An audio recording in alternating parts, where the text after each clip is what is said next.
दोस्तों देखिए जो हम लोगों के प्रश्नावली 1.4 है, आज हम इसे डिटेल में सॉल्व करेंगे। तो देखिए जो हम लोगों का क्वेश्चन नंबर 1 है उसमें लिखा है बिना लंबी विभाजन प्रक्रिया किए बताइए कि निम्नलिखित परिमेय संख्याओं के दशमलव पूर्णांक शांत है या शांत अशांत आवृत्ति है। तो देखिए हम लोगों को इसमें बताना है कि ये शांत आवृत्ति के हैं या अशांत आवृत्ति के हैं।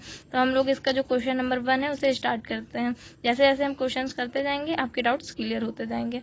तो देखिए 13/1325 दिया हुआ है, इसको हम लोग करते हैं। तो स्टार्ट करते हैं। देखिए बच्चों जो हम लोगों का क्वेश्चन नंबर 1 का है पार्ट 1, इसको हम स्टार्ट करते हैं करना। तो देखिए बच्चों जो हम इसका करने का एक फॉर्मूला होता है, एक तरीका होता है। इसका फॉर्मूला ये होता है जो 2 पे n की घात और 5 पे m की घात। इस जो फॉर्मूला है इसका मतलब आप लोगों को तभी पता चलेगा जब आप क्वेश्चन करेंगे। तो जैसे जैसे हम इस क्वेश्चन को सॉल्व करेंगे हमें इस फॉर्मूले का जो मतलब है वो पता चल जाएगा। तो देखिए अरे हम लोगों को इसका एलसीएम लेना है, तो हम लोग सबसे पहले क्या करेंगे, इसका एलसीएम लेंगे। तो देखिए एलसीएम लेना मैं कई बार बता चुकी हूँ, तो हर बच्चा एलसीएम लेना जानता होगा। तो देखिए ये जो हम लोगों को लास्ट में 5 दे रखा है, तो 2 के टेबल में 5 आता नहीं है, 3 के टेबल में आता है लेकिन 15 आता है, और ये वैसे नहीं होगा डिवाइड। तो देखिए हम इसे 5 से करते हैं। तो देखिए 5 6 जा 30 और 1 आ गया तो 5 1 जा 5, 5 2 जा 10 और 2 आ गया तो 5 5 जा 25 हो जाएगा।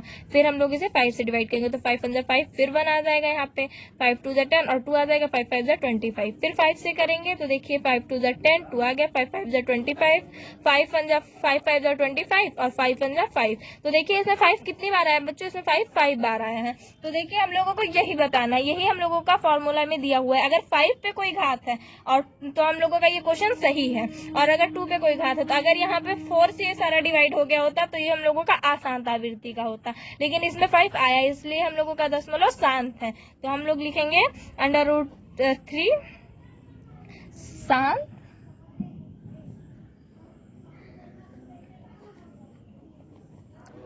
आवृत्ति है, और यही हम लोगों को प्रूव करना था, यही हम लोगों का आंसर हो जाएगा। तो देखा बच्चों कितना आसान है ये। तो हम लोगों को आप लोगों को ये समझ में आ गया होगा। अब हम लोग इसका पार्ट 2 करते हैं, देखते हैं क्वेश्चन नंबर। बच्चों हम लोगों का क्वेश्चन 2 दे रखा है 7/18। जैसा हम लोगों ने फर्स्ट पार्ट किया वैसे ही सेकंड पार्ट भी होगा। देखिए बच्चों कोई भी चीज हो जब तक हम उसे 2 से 3 बार नहीं करते वो हमें समझ में नहीं आती कि हमें कैसा करना चाहिए। तो देखिए बच्चों मैंने एक क्वेश्चन कर तो दिया, लेकिन अभी भी आपके कुछ कंफ्यूजन रह गई होंगी कि हाँ ये कैसे होगा वो कैसे होगा। अगर आप अभी जैसे मैंने बताया ना उसी जगह कोई दूसरा नंबर लेकर अगर कीजिए आप, तो आपको कुछ कंफ्यूजन रह जाएंगी। ऐसा होता है कि जब तक किसी भी चीज को 2 से 3 बार ना की जाए उसमें कंफ्यूजन रह जाती है। वो कहते नहीं है जिस चीज को जितनी बार पढ़ो वो उतना ही क्लियर हो जाता है। तो हम लोग जितना इसमें 1-2 क्वेश्चंस भी तो आपको दे सकते थे। अगर आप आगे बड़ी क्लासेस में जाएंगे तो आपको इतने क्वेश्चंस नहीं दे के रखते हैं, उसमें आपको अरे हर एक पार्ट का जैसे कि इसमें दिया हुआ है बिना लंबी विभाजन प्रक्रिया के बताइए, इसमें 2 क्वेश्चंस आपको देते हैं। लेकिन अभी आप छोटे हैं, जितना ही आप प्रयास करेंगे उतना ही आपको चीजें आसानी से समझ आएंगी, इसीलिए आपको इतने क्वेश्चंस दे के रखे हैं। अगर आप सोचे मैं 2 कर लूं उसके अंदर छोड़ दूं तो अभी आप लोगों को प्रॉब्लम होगी, लेकिन अगर आप सारे क्वेश्चंस कर लेंगे तो मैं डन मतलब एकदम दावे के साथ कह सकती हूँ, एकदम डन हूँ कि आप लोग बहुत अच्छे से अगर क्वेश्चन कोई भी है ना तो फटाफट कर देंगे। तो इसीलिए आप मेरे बात मानिए तो आप लोग उसके सारे क्वेश्चन कंप्लीट कीजिए। देखिए बच्चों मैं इसमें से जो कुछ टफ क्वेश्चन है उनको बता दूंगी, बाकी के बचे पार्ट्स आप लोग खुद कीजिएगा, क्योंकि जितनी जल्दी मैं एक्सरसाइज कंप्लीट करूंगी उतनी जल्दी मैं आप लोगों के एग्जाम्पल्स भी कंप्लीट करा पाऊंगी और बोर्ड पास में आते जा रहे हैं। तो देखिए बच्चों मैं कुछ क्वेश्चंस कर दूंगी टफ और कुछ आप लोगों के लिए छोड़ दूंगी, आप लोग करके मुझे कमेंट में बताइएगा उसके आंसर। और अगर कुछ बच्चे नहीं कर पा रहे हैं, नहीं कंप्लीट हो रहा है, तो मुझे कमेंट में बताएं, मैं उस क्वेश्चन को भी सॉल्व कर दूंगी।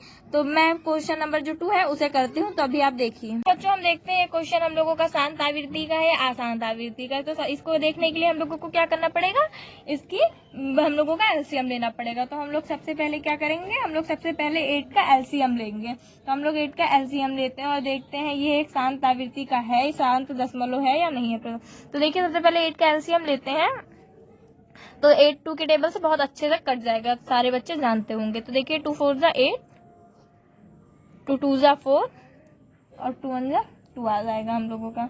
तो देखिए बच्चों ये इसमें 2 कितनी बार आया, 2 बार आया। तो अब देखिए हम लोगों का इसमें 2 बार आया, तो हम लोगों का इसमें फॉर्मूला क्या होता है, ये हम लोगों को इसको सॉल्व करने का फॉर्मूला होता है। और 5 जो है तो हम लोग क्या करेंगे, हम लोगों का 2 की घात जो है 3 है, और जो हम लोगों की वो है 5 की घात वो हम लोगों की 0 है। तो ये एक शांत दशमलव है क्योंकि ये हमारे फॉर्मूले से मैच कर रहा है। तो हम लोग क्या लिखेंगे, 7/8 एक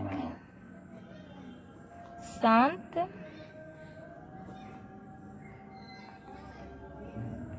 आवृत्ति का है।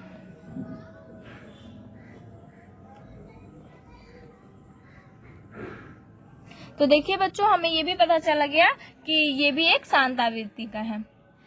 तो देखिए बच्चों, अब हम लोग इसका क्वेश्चन नंबर 3 करते हैं। देखिए बच्चों, जो हम लोगों का क्वेश्चन नंबर 3 है, ये दे रखा है 64/455। तो देखिए बच्चों, जब हम लोग इस क्वेश्चन को मैं खुद करूंगी, और जो क्वेश्चन नंबर 4 है 1600, इसको भी मैं खुद करूंगी। बाकी के पार्ट्स आप करेंगे, और अगर आपके कोई भी डाउट्स रहेंगे तो आप मुझे कमेंट में तुरंत बताइएगा, मैं उसका आंसर कर दूंगी। तो देखिए बच्चों, ये इंपॉर्टेंट, मैं सारे क्वेश्चंस आपको करा दूं, मुझे कोई प्रॉब्लम नहीं है, लेकिन बोर्ड्स बहुत पास आ रहे हैं और आप लोगों की तैयारी जितनी ही बेटर होगी उतना ही अच्छा है। और कहते नहीं है बोर्ड्स के लिए जितना भी आप तैयारी कर ले उतना ही कम है। और तो देखिए बच्चों, अगर एग्जाम्पल्स बोर्ड में बहुत आते हैं, यूपी बोर्ड में तो ऐसा होता है कि एग्जाम्पल से ज्यादा क्वेश्चंस दे देते हैं, और बच्चे सोचते हैं मैंने तो भाई पढ़ा था, बुक में ऐसे क्वेश्चंस थे ही नहीं। तो देखिए बच्चों, और बहुत बच्चे होते हैं चीजें रट लेते हैं, आप रटिएगा नहीं, जितना हो सके उतने, एक बार ना समझ में आए 2 बार कीजिए, 2 बार ना समझ में आए 3 बार कीजिए, आखिर कितनी बार समझ में नहीं आएगा। और रटेंगे आप तो हो सकता है पेपर टाइम में बहुत बच्चे डर जाते हैं, घबराहट होने लगती है, तो बहुत बच्चे जो याद करके रखते हैं ना वो भूल जाते हैं। अगर आप भूल जाए तो आपके लिए ही प्रॉब्लम है, और अगर आपको कर रखे आपको पता है तो आप आसानी से कर लेंगे। और फॉर्मूले याद करने का एक और तरीका होता है बच्चों। देखिए फिलहाल तो अभी आप प्रश्नावली 1.1 करें, जैसे जैसे आप आगे बढ़ेंगे एक एक चैप्टर्स में आपको ज्यादा से ज्यादा आपको फॉर्मूले मिलेंगे, फॉर्मूला मतलब सूत्र मिलेंगे। तो आपके पास आप एक काम कीजिए, जितने भी मैं सूत्र बताती जाऊँ उसको अलग नोट करते जाइए एक चार्ट में, और नोट तो जिससे फिर आप जहाँ पे जिस चीजों को रोज देखते हैं वहां पे उसका लगा लीजिए। फिर आप लोगों को आपकी नजर हमेशा उस पर पड़ती रहेगी, जिससे आप लोगों को आसानी होगी फॉर्मूलों को याद करने में। और जितना बेस्ट आप फॉर्मूला याद करके रखेंगे, जितना ही आपको पता होगा कि स्टेप बाय स्टेप मुझे कैसे क्या करना है, उतनी ही आपको आसानी होगी। और सबसे अच्छी चीज लिखावट होती है, आप जितना ही अच्छा इसको लिखेंगे, हो सकता है मैंने कुछ लिखा उसमें आपको कुछ और आइडिया और कुछ और एक्सप्लेन करके लिखी, क्योंकि जितनी ही चीजें क्लियरली लिखी होंगी उतना ही अच्छे आपको नंबर मिलेंगे। तो देखिए हम लोग इसका जो 3 वाला पार्ट है वो करते हैं। देखिए बच्चों, जैसा हम लोगों ने बाकी के क्वेश्चन में किए थे सेम वैसे इसको भी करेंगे। इसका हम लोग एलसीएम लेंगे, तो सबसे पहले इसका एलसीएम लेते हैं। तो देखिए बच्चों, 3 की टेबल से इसका एलसीएम होगा नहीं, तो हम लोग डायरेक्टली 5 की टेबल से करते हैं। तो देखिए 5 9 45 और 5 1 5। अब देखिए बच्चों, ये 5 की टेबल से नहीं जाएगा, क्योंकि 5 1 5 4 आ जाएगा, 41 5 की टेबल में आता नहीं है। तो अब इसको हम दूसरी बार 7 की टेबल से लेके जाएंगे। तो देखिए 7 1 7 और 7 3 जा, ठीक है 21, तो 3 जा। अब देखिए 13 1 13। तो देखिए बच्चों, यहाँ पे आ जाएगा 7 मल्टीप्लीकेशन 3 मल्टीप्लीकेशन 13। तो आपको इसी से पता चल गया होगा कि एक अरे आसान आवृत्ति है। बहुत बच्चे सोच रहे होंगे 5 तो आया है, फिर आसान कैसे है। तो देखिए बच्चों, मैं फॉर्मूला हम लोगों को क्या है, जो 2 है उसके ऊपर एम घात है, और जो 5 है उसके ऊपर एम घात है। मतलब कि अगर यहाँ पे 2 बार 5 आया होता तो हम लोगों का ये सही होता, लेकिन 2 बार नहीं आया है, इसलिए गलत है। तो बहुत बच्चे समझ गए होंगे आप लोग कि इसके ऊपर घात नहीं है। तो और ये हम लोगों का तीनों अलग अलग है, तो इसलिए हम लोगों का ये आंसर गलत है। तो इसे हम लोग क्या मतलब ये हम लोगों का आसान आवृत्ति। तो हम यहाँ पे लिखेंगे 64/455 आसान आवृत्ति है।